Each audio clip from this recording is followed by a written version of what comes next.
What's up, GamerVice? Welcome back to another episode. This is a big milestone for us, Kevin. This is episode 20. Pretty crazy to think we made it this far, man. But we need you guys to keep supporting us. Let us know in the comments your thoughts on gaming, the podcast, everything you hear from us, man. We want to know what's happening. But today is a special week, okay? As they used to like to call it, it's Madden season. Okay? Madden is going to be releasing early access tomorrow as of the date of this recording, but it just does not feel the same because Madden has not dropped a banger Madden in a long time. The game did improve last year, but I don't know if it improved enough. Yeah. Did you have a chance to play last year's Madden? I did. I played the last 2 years. Thanks in part to Game Pass. Okay, yes. So, you get in the beginning you get a 10-hour trial, which is actually a very long time to play. It ends up being a good amount of time. It's a really good amount of time. So, it's enough for I can play Madden and go, okay, yeah, I'm done. I got my Madden fix. I'm okay for this for now. And then after a while, I think it turns into a game that you can actually just play no matter what. But yeah, I did. The last 2 games, they've been okay. You know what? I'm a PC gamer.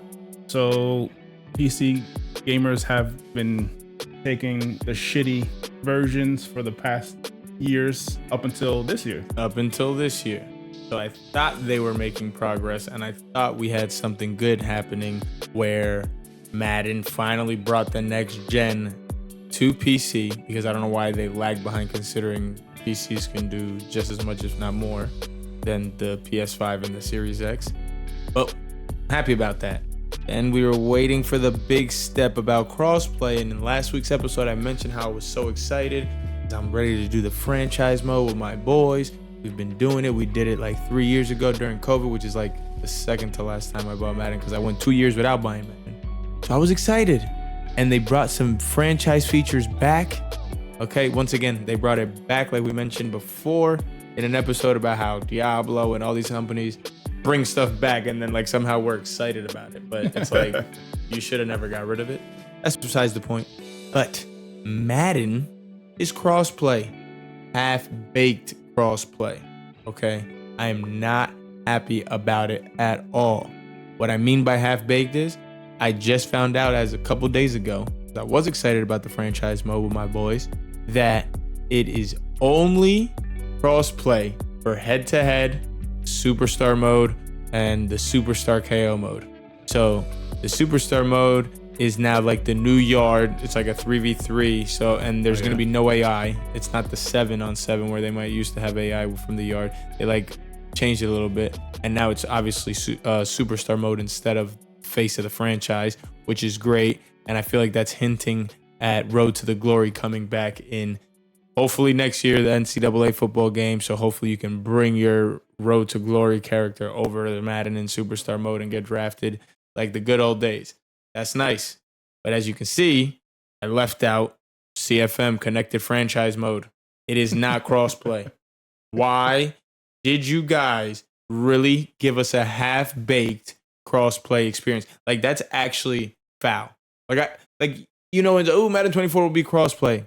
And then they got more in depth later. I don't know when they actually gave the news about it. I just saw it a couple days ago, but it's not like they just said that. But I know when they said cross-play was coming, they're like, cross-play's coming. They did not tell people off the jump that it was going to be cross-play, no connected franchise. And if they did, quite frankly, I don't care. You know that's where most of the people wanted to go.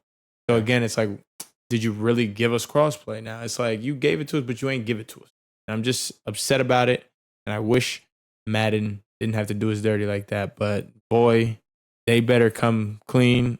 There better not be no major bugs. And it just got to a point where Madden became, I don't know if it's just me getting older and it happened. I just don't, it's just gaming got so big, and then YouTube and content creation, that so much stuff is exposed now in games. So what I mean by this is like, there's plays that people find out and like all these quick pre-snap reads and changing, where now it's not even simulation football anymore. It's more like who knew how to get this, all these adjustments done real quick. and then you find a way to cheese a play. And my boys will tell you, I'll be the first one to find that out, and I'll start doing cheese plays. And I hate that because it's like it's there, so it's like I feel like I got to try it. But my point is like the cheese stuff in Madden, it gets out of hand sometimes, and it's just very frustrating to play. But Madden 24, I hope you guys can right the ship a little bit. Does it really surprise us at this point that EA is the company that's putting out a half-baked cross-play? Like, I don't know. To me, it sucks to say, but it seems like whenever there are games that are on multiple systems, something gets left out of something. Like something is left out of a system at somewhere. Yeah. For some reason, it's like, I know we're gonna get into Call of Duty in a minute, but there's these games and it doesn't make any sense. Why would you go 80% of the way to make a crossplay game? Yeah, because I don't know. And they say how it could come in an update, but everyone suspects no, and we'll be lucky if it comes with connected franchise mode crossplay in Madden 25. Which, fun fact, we already got a Madden 25, so I'm curious what they're going to name this one, Madden 25. They named the 25th anniversary Madden 25 a couple years back. So now we ran into the problem where we have Madden 25 coming out. So do they call it like Madden 2025? We will see. I don't know. You guys let us know in the comments what you think next year's Madden is going to be called. You tell us how you feel about Madden crossplay. If you were somebody like me, ready to play with your boys that still got the Xbox Series X and stuff like that. I don't have one of those. So moving on, Kevin. What do you want to talk about? I mean, I brought it up a little bit. Call of Duty. They just announced that Modern Warfare 3 is going to be $70. So they're saying it's going to be a premium game. There was like these rumors that it was going to be like a DLC, more of a DLC where you can, because they were talking about being able to port your stuff over from Modern Warfare 2. So now they're saying, even though that is the case, it is a premium standalone game and it's going to cost $70. And that is not really surprising, actually, at this point. I mean, when was the last time? Let's really talk for a second. When was the last time that a game generation had a price increase? Like, we used to have $60 for the longest time. And I'm not saying I want to pay more money for games. It's just that it's not surprising at this point. Yeah, no, I think 70 is the mark, but it's just so weird. Then you get games that come out $39.99, and it's like, I don't know. There's the free to play because then you know you're gonna give so much monetization inside the game, and then there's games that go halfway and be like, ooh, we'll charge $39.99 and we'll still have all the monetization. And then there's games now dropping full and they're dropping battle passes and they're full price games. Diablo being one of them, like, right?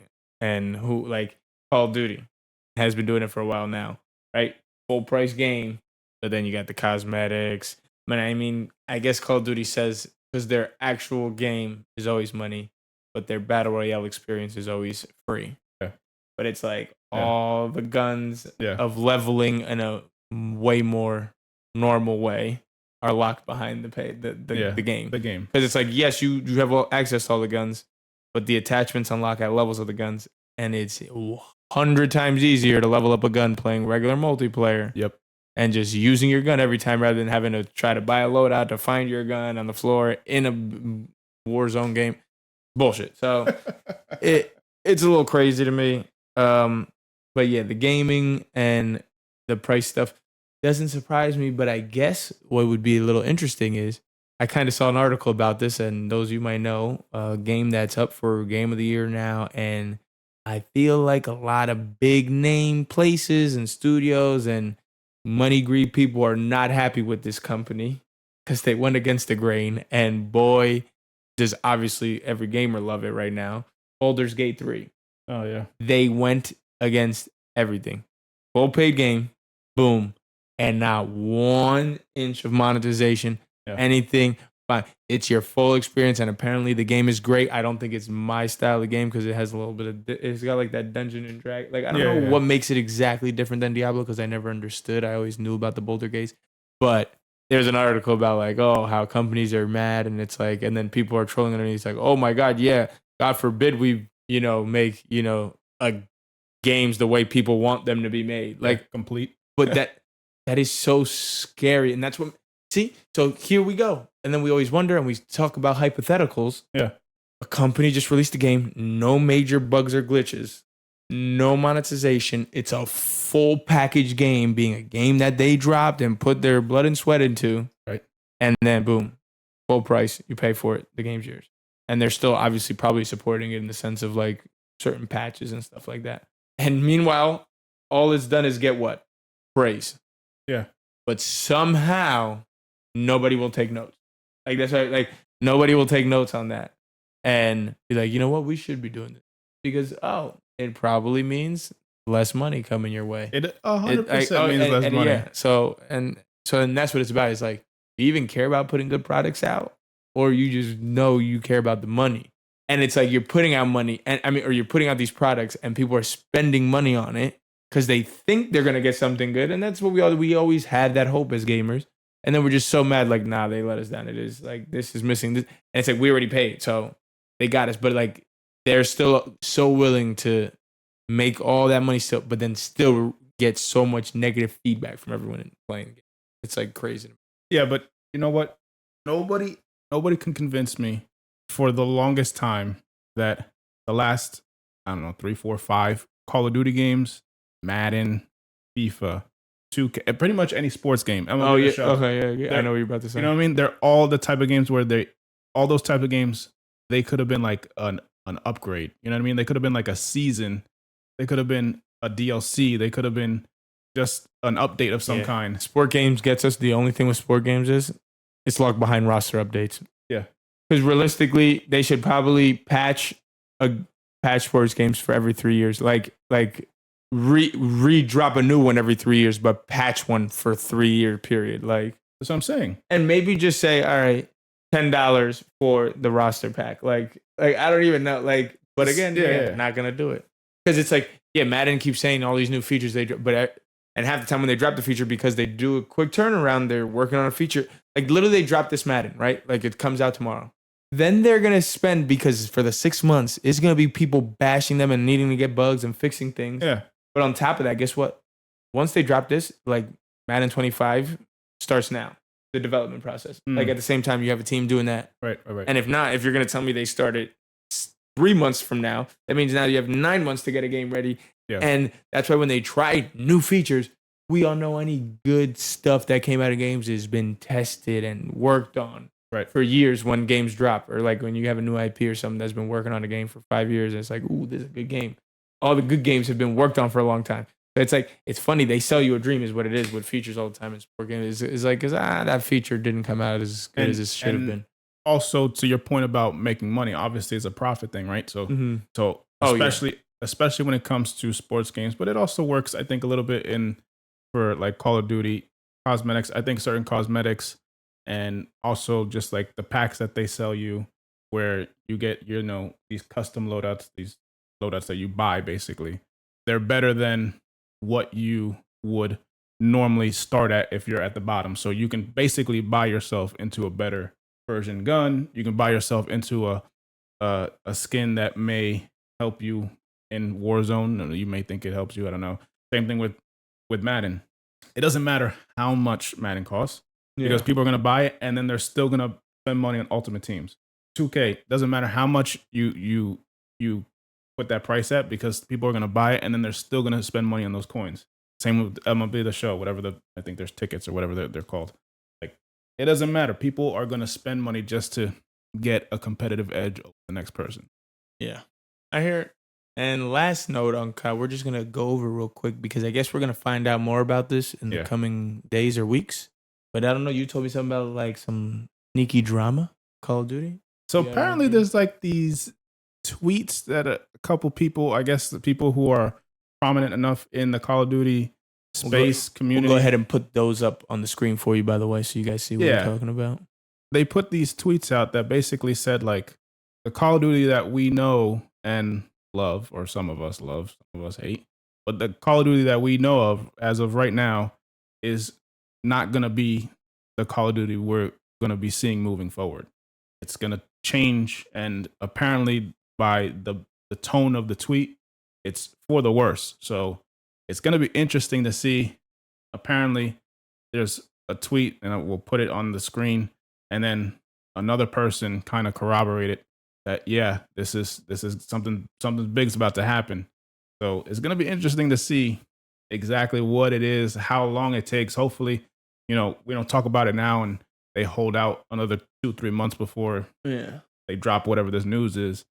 But it's gonna be interesting. My thing is, I'm just curious, just taking guesses. Is this maybe what people speculated, like, oh, they got acquired, but now it's just like a name change, and technically they're gonna keep it out of PlayStation's hands, or are these PlayStation people that are mad? If I had to guess, I would guess that it's like they're dropping the single player campaigns and things are gonna be all free to play. But now, to our point, what we were just talking about, so much stuff locked behind microtransactions. People are gonna be so mad, but you know. Did I use the word monetization a few times instead of microtransactions? Now I'm thinking back on it. I don't know. It's the same. About that. So I probably just messed it up. Money, there if you guys microtransactions, the same. Yeah. That's insane. Yeah.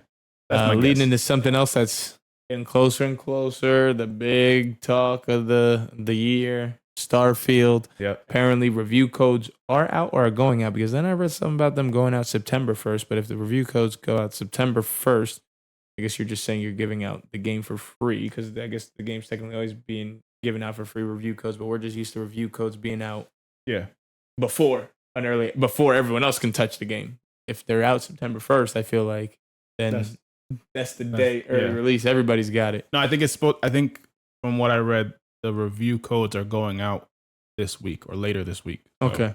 And then that was the other speculation with reviews around this game, that apparently the game is so big and like hours wise, like reviews that come out when the game drops, or people that want to know like September 1st if they should buy the game. Yeah. That by the time they even give these reviews, like that there's just going to be like people won't even have really experienced the game the way like it's supposed to be experienced yet. Like, so it's like a half-assed or take it halfway kind of review. Like, I don't know. I read that. I don't know if that was from the Starfield people, just kind of saying take expectations for people too, or like don't let the reviews bomb their game for more sales type thing. But I'm just curious to see how this game goes, man. I really just want to enjoy that game sitting back. And speaking of like a single player game or other games, the last note we'll talk on, I want to just speak about is like these streaming services for games, right? Yeah. So we have xCloud, right? Then you have NVIDIA GeForce. I can speak on one or the other, but you now also said something about PlayStation has one coming out. So PlayStation, apparently they have been working on this. It's called Project Kronos. I think they've been working on it for a few years now, like maybe close to like 5 years. And from what I've read and the little bit I've seen online, it's actually supposedly like really well done, like to the point where people can stream 4K 60 frames per second from to their PS5. I guess it would stream to their PS5. And it kind of interestingly enough, these leaks and these rumors about this Project Kronos is coming out right around the same time that they just announced or just showed their handheld streaming device. So it kind of all starting to come together for Sony right now. So it's gonna be. I think if you're a Sony fan, if you're into that ecosystem a lot, and you don't mind spending the money, you have a lot to look forward to, I think. I just want to now elaborate on this streaming services, like so xCloud, right? It's like I go sign into it, and they say beta all the time or whatever. Everything's in beta for They just don't want to get any of the flack for it. But I used it the only time, obviously, I was on my PC for MLB The Show because it was on console. Yep. Obviously, only used it. And I will say, though, quality-wise, like, it was not good. Like, for a sport game, like, it was not. And the only thing I can try to think of what I did before once on a pretty old Mac was for once, like, one moment was New World. I used GeForce Experience. Mm-hmm. And I felt like that was crispy. And I feel like that might be the route, because then I saw something like people are like, oh, the whole thing. And like Xbox, what they're trying to do is sell a service, obviously, with Game Pass. Right. Yeah. And like, ooh, get an Apple TV, get it, whatever. And then just put the Xbox app on there. And as long as you got it. But my thing is, or like, ooh, you can't buy a high powered PC. Use like this. Yeah. but they got to deliver like good. Like put it this way, what was the Google? Was it Google? What was the Stadia? Stadia? Yeah, Dead. dead. And what like there's like again selling a dream. Like that's hard to set. Like to keep. If you could really give me, I mean, even if it was the crisp 1080p or whatever, if you gave me 1080p, 30 FPS, but like it didn't go off of that. Yeah, that'd be fine because that's like me playing back in the day. Like you know, I could take that. Like, but when I tell you the boxy pixels of like I was playing MLB The Show, it was like crazy. Then some screens got stuck. Like you can see like the screen refresh. Like it would like come down like almost like an old. And I don't know if it was just that game or if it's sport game, a lot of movement. Like, but I mean, every game has a lot of moving parts. So yeah, I don't know. Maybe I got to try it again. That was months back. But like my point is like they can sell that and that could be a thing, but they need to perfect that thing. Yeah. But I do think the company that does do it best is the company that's been doing it the longest, and I feel like they just fly under the radar with it. But it makes me kind of want to test it again. Yeah. Is NVIDIA. And their Shield for the TV, I think it has a possibility, you know, of really being the best so far out of that. If any of you guys watching have experience with any of these gaming streaming services, and now you have Amazon who has one too, right? They have Luna, I think. Luna, it's just like because I seen the controller and apparently like that's a good controller, but how was the streaming service? Like, I don't know. I just want these things to be more of what they dreamed about them actually being. Because now, how long has the streaming games been a talk? 5 years? Somewhat. Like, yeah. It's been a That's like, let's push that technology. Let's get it cooking. But is there anything you want to add? I will just say, I think, like to your point, NVIDIA GeForce now, that streaming service by far, I think, is the most stable. It's the best. And the state, yeah. And I also believe that it's the best only because you also get to keep your game. Like the way it works is you have to own the game, and for some people that might be like an extra cost, but it also means you own the game if you were ever to get a computer or you know what I mean, you'd still own the game, whereas all these other streaming services like xCloud and I'm pretty sure like the PlayStation 1, you can play them but you never own them. Yeah, because the I don't even know. Yeah, xCloud is literally only tied to Game Pass, right? Yeah. Like I don't even think if you have another game that's not a Game Pass game that they're not even on xCloud, which is true. So like NVIDIA does it the best where you're buying the games. It definitely is the most stable, and it's like you do always have access to your game, but it also makes you feel like you have a actual portable console. Like when you think about it, like, and if you based on like you buying the game too, like so you have the game and your consoles everywhere. And if you like us, we're PC gamers for the most part. We kind of follow PC related stuff, PC related hardware.